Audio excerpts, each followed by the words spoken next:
Good day everyone, I'm Francis Dominic Carmalaban. We are lectured today in math. My topic to discuss now is the properties of multiplication. By the way, why is it important to know the properties of multiplication? Well, this can help us make the process easier. They provide rules for quickly solving multiplication problems according to the properties that always apply to certain equations. Okay, the first property of multiplication is the commutative property. This states that the order of the factors does not affect the product. So, it means that 3 times 4 is equal to 4 times 3. The product of 3 times 4 is 12. And the product of 4 times 3 is 12. Okay, the second property of multiplication. Identity property of multiplication. This property states that any number that you multiply by 1 is the product is the number itself. For example, 1 times 8 equals 8. 1 times 5 equals 5. The third property of multiplication is the zero property of multiplication.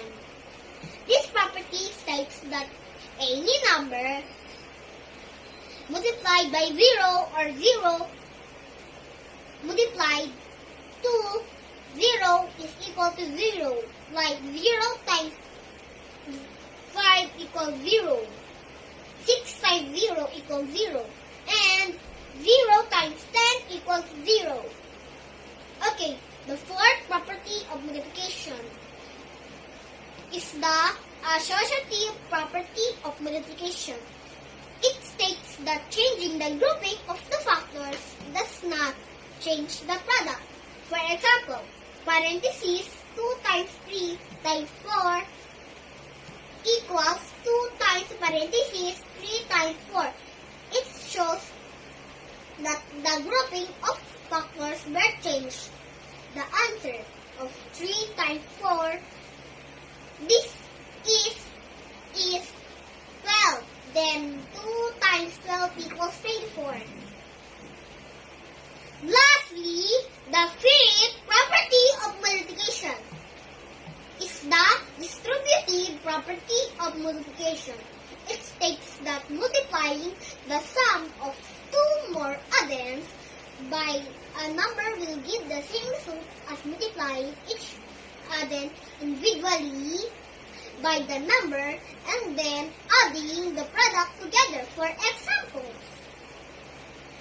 2 times 15 equals 2 times parentheses 5 plus 10 equals parentheses 2 times 5 plus 10 plus parentheses 2 times 10 2 plus 5 equals 10 and 2 times 10 equals 20.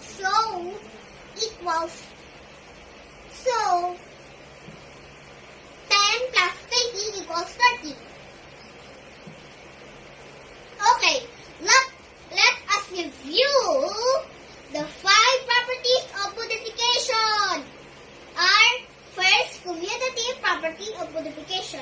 Second, identity property of multiplication. Third, zero property of multiplication. Fourth, associative property of multiplication. Lastly, the fifth property of multiplication is the distributive property of multiplication.